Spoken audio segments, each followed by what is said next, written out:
अस्सलाम वालेकुम। उम्मीद है बच्चों आप बखैर होंगे। आपके असबाक का सिलसिला शुरू करते हुए आज मैं आपको पढ़ाऊंगी सबक नंबर 8, छिद्दू।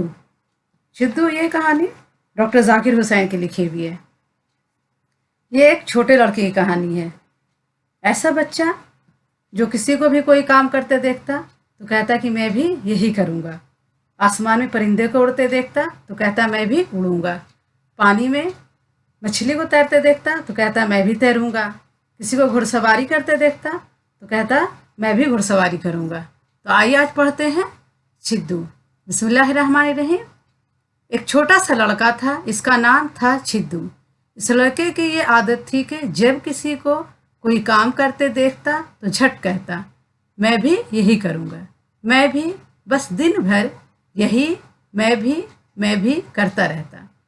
कभी खिड़की में से देखता कि कोई सड़क पर घोड़े पर सवार जा रहा है तो कहता मैं भी सवार रहूँगा। बाग में खेलने जाता और अस्सलाम वालेकुम। उम्मीद है बच्चों आप बखैर होंगे। आपके असबाक का सिलसिला शुरू करते हुए आज मैं आपको पढ़ाऊंगी सबक नंबर 8, छिद्दू। छिद्दू ये कहानी डॉक्टर जाकिर हुसैन की लिखी हुई है। ये एक छोटे लड़के की कहानी है। ऐसा बच्चा जो किसी को भी कोई काम करते देखता तो कहता कि मैं भी यही करूँगा। आसमान में परिंदे को उड़ते देखता तो कहता मैं भी उड़ूँगा। पानी में मछली को तैरते देखता तो कहता मैं भी तैरूँगा। किसी को घुड़सवारी करते देखता तो कहता मैं भी घुड़सवारी करूँगा। तो आइए आज पढ़ते हैं छिद्दू। बिस्मिल्लाहिर्रहमानिर्रहीम। एक छोटा सा लड़का था, इसका नाम था छिद्दू।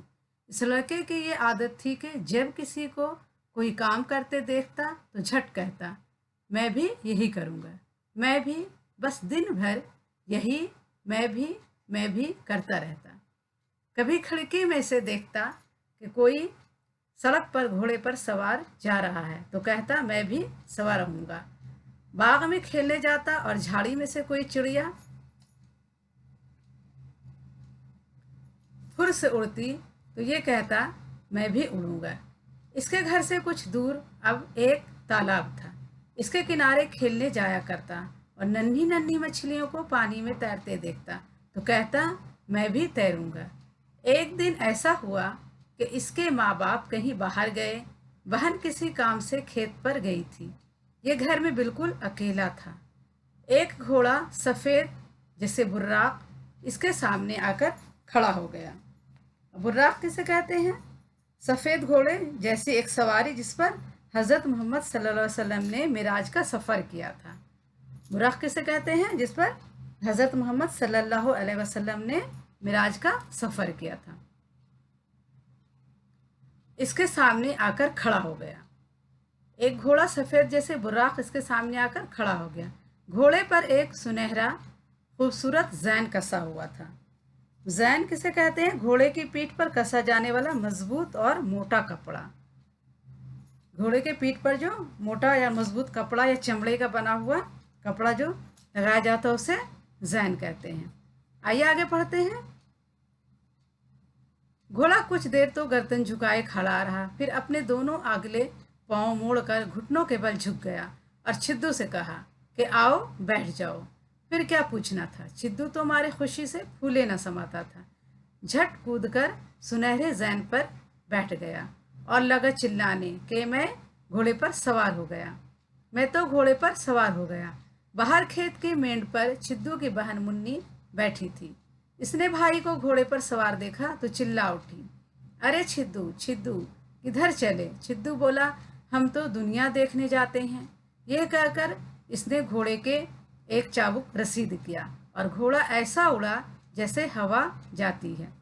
पहले तो एक बड़ा सा मैदान पड़ा, इस पर घोड़ा सरपट दौड़ता हुआ निकल गया। फिर एक बहुत ऊंचे पहाड़ पर चढ़ा और दूसरी तरफ से उतरकर एक घने जंगल में पहुंचा। जंगल खत्म हुआ तो हरे हरे खेत आए। हर तरफ खेती लहलहा रही थी और लाल नीले फूल खिले हुए थे। खेतों से निकले तो फिर एक जंगल आया। इसके पेड़ सब बहुत छोटे छोटे थे और ऐसे घने कि इसमें से गुजरना मुश्किल था, मगर इस घोड़े के सामने सब कुछ आसान था। इससे भी तय कर लिया। फिर एक रेत की दीवार आई। घोड़ा इस पर भी चढ़ा, मगर पांव धस धस जाते थे, इसलिए तेजी जरा कम हो गई। रेत की दीवार खूब चौड़ी थी। ऊपर पहुंचे तो देखा कि नीचे समुंदर लहरें मार रहा है। जहां तक नजर जाती है पानी ही पानी था, सब नीला ही नीला। घोड़ा तो हर जगह मुश्किल से मुश्किल रास्ता आसान कर गया, लेकिन रेत पर क्या हुआ, घोड़े की पांव धस धस जाती थी, इसलिए घोड़ा वहां पे नहीं चल पा रहा था। घोड़े ने कहा, अब मुझसे नहीं चला जाता, मैं आगे नहीं जा सकता, बस आप उतरो मियाँ छिद्दू। छिद्दू ने कहा, वाह, मैं तो और आगे चलूंगा, और आगे और आगे। ये सुनकर घोड़ा इस जोर से उछला कि मियाँ छिद्दू धड़ाम से आगे आगे आन पड़े और रेत की दीवार पर से ऐसा लुढ़के कि सीधा समुंदर में गिरकर डुबकियां खाने लगे। एक लाल सुनहरी मछली जल्दी जल्दी तैर के ऊपर आई और उसकी टांगों के बीच में आकर ठहर गई। छिद्दू को जरा सहारा मिला तो उन्होंने अपना बदन ऊपर को उठाया और कहा, आहा, मैं तो फिर सवारी करूंगा। मछली बोली, नहीं मियाँ, सवारी नहीं करोगे, तैरोगे। तो आहा आहा, तैरूंगा, ये तो और भी अच्छा है। अब इस मछली के सहारे छिद्दू मियाँ ने समुंदर में तैरना शुरू किया। चारों तरफ नन्ही नन्ही चमकती हुई मछलियां आ आकर जमा होने लगी। छिद्दू को तैरता देखकर उन्होंने हंसना और नाचना शुरू किया। उधर से दरियाई चिड़ियों ने एक दूसरे से चिल्ला चिल्ला कर कहना शुरू किया, अरे जरा देखो तो, जरा देखो तो, छिद्दू किस मजे से तैर रहा है। तैरते तैरते जब दूर निकल गए तो एक जहाज मिला। जहाज पर छिद्दू का बाप था। चारों तरफ छिद्दू को देखता और हर एक से पूछता था, भाई, तुम्हें तो दिखाई दिया हमारा छिद्दू। छिद्दू ने जो बाप की आवाज सुनी तो चुपके से मछली से कहा, अरे गोता लगाओ, जल्दी से गोता, नहीं तो वो देख लेंगे। गोता में क्या होता है, डुबकी लगाना, यानी पानी के अंदर डुबकी लगाओ, नहीं तो मेरे बाप उसको देख लेंगे, मुझे देख लेंगे। मछली ने ऐसा गहरा गोता लिया, समुंदर की तह को पहुंची। वहां तरह तरह की सीपियां थीं, रंग बिरंग के घोंगे थे और ऐसे ऐसे दरख्त के छिद्दू ने कभी देखे भी ना थे। छिद्दू ने जो आंखें फाड़ फाड़ कर देखना शुरू किया तो आंखों में पानी भर गया और चीखे के, बस बस, आप ऊपर चलो, ऊपर, मेरा दम घुटता है। मछली ऊपर निकली और छिद्दू ने पानी से सर निकाला ही था कि एक बड़ा सा परिंदा ऊपर से आया, कुछ काला कुछ सफेद, और उसने छिद्दू को चोंच में उठा लिया और अपने पर खूब फैलाकर उसे हवा में उछाला और अपनी पीठ पर बैठा लिया। छिद्दू चिल्लाया, अब तो मेरे पर हो गए, मैं तो उड़ूंगा, मैं तो उड़ूंगा। ये परिंदा ऊंचा उड़ता ही चला गया, रुकने का नाम ही ना लेता था। उधर सूरज बराबर नीचा होता जाता था और आखिर को बिल्कुल गायब हो गया। छिद्दू के करीब से एक औरत गुजरी जो बड़े बड़े निहायत ढीले बिल्कुल काले कपड़े पहने हुई थी।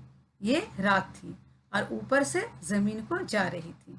छिद्दू ने क्या देखा, एक औरत को देखा जो काले कपड़े पहने हुई थी, और वो कौन थी, वो रात थी और वो जमीन को जा रही थी। लेकिन परिंदा और छिद्दू थे कि ऊपर ऊपर ही चले जाते थे और उड़ते उड़ते चांद और तारों की बस्ती में पहुंच गए। नन्हे नन्हे चमकते हुए तारों ने कहा, मियाँ छिद्दू सलाम, कहाँ से आते हो, अब तो बहुत देर हो गई, तुम्हारे तो सोने का वक्त है। मगर छिद्दू ने कहा, मेरे सोने का, मैं तो उड़ूंगा, ऊपर चले ही जाऊंगा, ऊपर में तो आसमान के अंदर जाऊंगा और देखूंगा कि ये सूरज दूसरी तरफ से कैसे निकलता है। सितारे खूब खिलखिलाकर हंसे, ऐसे कि झिलमिल झिलमिल कर रहे हों। और परिंदे ने कहा, तुम तो आसमान में जाना चाहते हो, वहां तो मैं भी नहीं जा सकता। तुम्हें ऐसे ही जाना हो तो बादलों के साथ जाओ, मैं अब आगे नहीं जाता। अच्छा, तो मैं बादलों के साथ जाऊंगा, चलो मुझे बादलों के पास ले चलो, बस चलो, जल्दी चलो, जल्दी चलो। सिद्धू को तो बस ऊपर जाने की जल्दी थी और वो बिल्कुल आसमान में जाना चाहता था।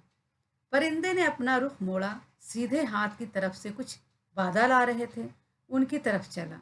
उसे देखकर एक काला काला बादल भी उसकी तरफ लपका और करीब आकर छिद्दू को गोद में ले लिया। इसकी गोद बड़ी ठंडी थी, ऐसी नरम जैसे हलवा। बादल छिद्दू को लेकर जो चला, छिद्दू को ऐसा लगा जैसे इसके गालों पर दो बूंदें गिरी, दो बड़ी बड़ी गरम गरम बूंदें। छिद्दू कुछ उदास सा हो गया और कहने लगा, ये तो ऐसे मालूम होते जैसे मेरी माँ के आंसू हैं।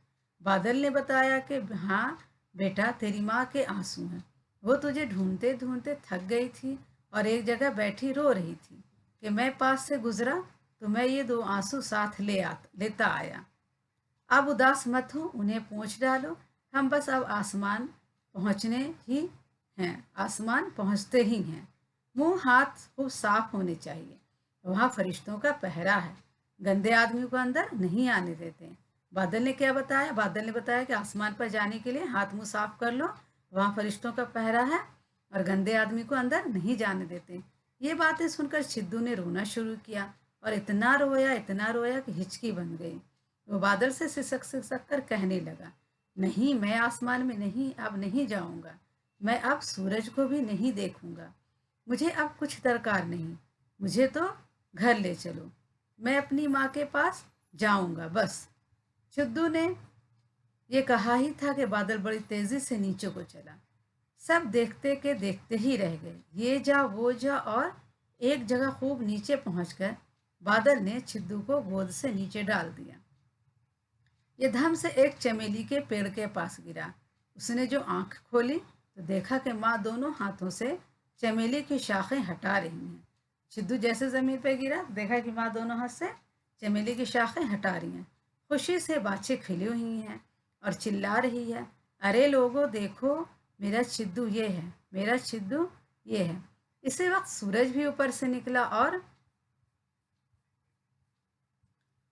चमेली की टहनियों में से झांक कर उसने छिद्दू का मुंह देखा और कुछ इस तरह मुस्कुराया कि इसका सारा चौड़ा चिकला चेहरा उस मुस्कुराहट से दमकने लगा।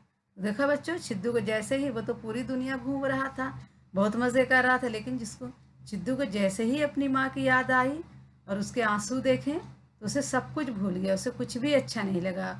छिद्दू को लगा कि मैं अब अपनी माँ के पास जाऊँगा, और वो माँ के पास आकर बहुत खुश हो गया। ये कहानी डॉक्टर जाकिर हुसैन की लिखी हुई और ये बहुत ही दिलचस्प कहानी है। आइए पढ़ते हैं अल्फाज और मायने। झाड़ी कहते हैं कांटों भरे छोटे छोटे दरख्त को, और बुर्राक सफ़ेद घोड़े जैसी एक सवारी जिस पर हज़रत मोहम्मद सल्लल्लाहु अलैहि वसल्लम ने मिराज का सफ़र किया था। जैन किसे कहते हैं? घोड़े की पीठ पर कसा जाने वाला मजबूत और मोटा कपड़ा या चमड़े का पट्टा। चाबू किसे कहते हैं? कोड़ा या हंटर। दरकार यानी ज़रूरत, हाजत। रसीद मीन्स वसूली का कागज। सरपट दौड़ना, बहुत तेज दौड़ना। लहलहाना, झूमना, हवा से हिलना। अजीब, अनोखा, निराला।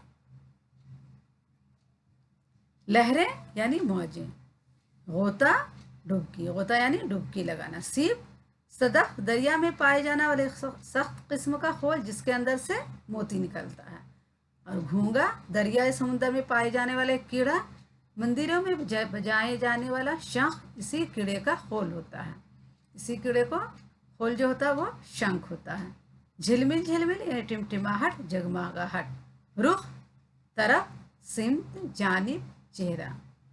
हिचकी बंधना एक मुहावरा है।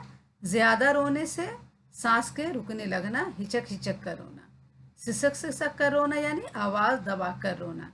चंबेली, चमेली या चंबेली एक खुशबूदार फूल का नाम जिसे फारसी में यास्मीन कहते हैं। शाखें, शाख की जमा, टहनियाँ, डालें। धमकना यानी चमकना, तमतमाना। आइए सवाल जवाब पढ़ते हैं। सवाल जवाब मैंने आपके लिख दिए हैं, सारे मुकम्मल हैं। आप चाहे तो अपनी से कॉपी में नोट कर लें। सवाल नंबर 1 है, छिद्दू किस किस्म का लड़का था? तो जवाब लिखेंगे, छिद्दू एक छोटा सा लड़का था। उसकी ये आदत थी कि जब किसी को कोई काम करते देखता तो कहता मैं भी यही करूँगा। सवाल 2 है, घोड़े से मिलकर छिद्दू क्यों खुश हुआ? जवाब लिखेंगे, घोड़े से, क्योंकि घोड़े ने छिद्दू से कहा आओ बैठ जाओ, इसलिए छिद्दू बहुत खुश हुआ। सवाल 3 है, छिद्दू घोड़े पर सवार होकर कहाँ कहाँ से गुजरा? तो जवाब लिखेंगे, पहले तो एक बड़ा मैदान, फिर ऊंचा पहाड़, घने जंगल, हरे खेत से छिद्दू घोड़े पर सवार होकर गुजरा। सवाल 4 है, घोड़े के लिए रेत पर चलना क्यों दुश्वार था? जवाब लिखेंगे, क्योंकि घोड़े का पांव रेत की दीवार पर धंस धंस जाता था। सवाल 5 है, छिद्दू ने समुंदर की सैर कैसे की? जवाब लिखेंगे, छिद्दू ने मछली के सहारे समुंदर की सैर की। सवाल 6 है, काले कपड़े पहने हुई औरत कौन थी और कहाँ जा रही थी? जवाब लिखेंगे, काले कपड़े पहने हुई औरत रात थी जो जमीन को जा रही थी। आइए आगे देखते हैं। सवाल 7 है, पानी से सर निकालते ही छिद्दू के साथ क्या वाकया पेश आया? जवाब लिखेंगे, पानी से सर निकालते ही एक बड़ा सा परिंदा ऊपर से आया और उसने छिद्दू को चोंच में उठा लिया। सवाल 8 है, परिंदे के रुख मोड़ते ही छिद्दू को गोद में किसने उठा लिया? जवाब लिखेंगे, परिंदे के रुख मोड़ते ही काले काले बादल ने छिद्दू को गोद में उठा लिया। सवाल 9 है, 2 गरम गरम बूंदे किसको कहा गया है? तो जवाब लिखेंगे, 2 गरम गरम बूंदे आंसू को कहा गया है। सवाल 10 है, बादल ने छिद्दू को आंसू के बारे में क्या बताया? तो जवाब लिखेंगे, बादल ने छिद्दू को बताया कि ये तेरी माँ के आंसू हैं। सवाल 11 है, छिद्दू के रोते रोते हिचकी क्यों बंद गई और उसने क्या ख्वाहिश जाहिर की? जवाब लिखेंगे, छिद्दू ने सुना कि इसकी माँ उसे ढूंढ रही है और रो रही है, तो छिद्दू के रोते रोते हिचकी बंद गई और उसने ये ख्वाहिश जाहिर की कि उसे अपनी माँ के पास जाना है। छिद्दू ने आंखें खोली तो क्या देखा? जवाब लिखेंगे, छिद्दू ने आंखें खोली तो देखा माँ दोनों हाथों से चमेली की टहनियाँ हटा रही हैं। आइए आगे देखते हैं।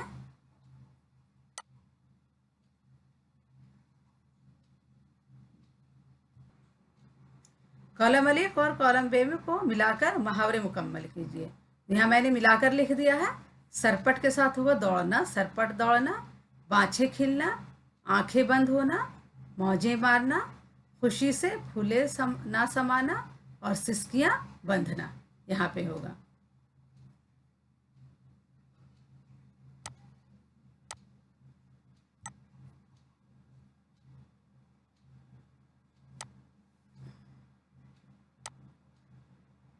नीचे लिखे हुए लफ्ज़ों को अपने जुमले में इस्तेमाल कीजिए। तालाब है तो तालाब का क्या होगा? छिद्दू ने तालाब में खूब सैर किया। खूबसूरत, तालाब में बहुत खूबसूरत मछलियाँ थीं। सवार, छिद्दू घोड़े पर सवार हो गया। रुख, घोड़े ने फिर जंगल की तरफ रुख किया। परिंदा, परिंदा आसमान में उड़ता ही चला गया। दरकार, मुझे अब कुछ दरकार नहीं, मैं माँ के पास जाऊंगा। पहरा, आसमान में फरिश्तों का पहरा होता है।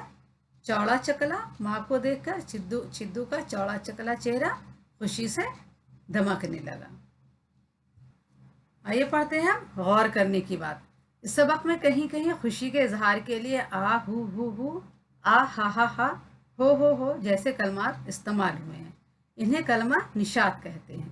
खुशी के लिए जो आदमी इस्तेमाल करता हा ही हु, इसे क्या कहते हैं? इसे कलमा निशात कहते हैं। इसी तरह अफसोस या गम के इजहार के लिए उफ, हाय, ओह, आह जैसे कलमात इस्तेमाल होते हैं, उन्हें कलमा तासुफ कहते हैं। समझ गए बच्चों? खुशी के लिए जो हम बोलते हैं हा ही हो, ऐसे कलमात को क्या कहते हैं? कलमा निशात कहते हैं। और जो गम या अफसोस के इजहार के लिए उफ, हाय, आह, ओह इस्तेमाल करते हैं, उसे कलमा तासुफ करते हैं। ठीक है, आज के लिए इतना ही काफ़ी है। फिर अगले वीडियो में मुलाकात करेंगे। अल्लाह हाफिज़।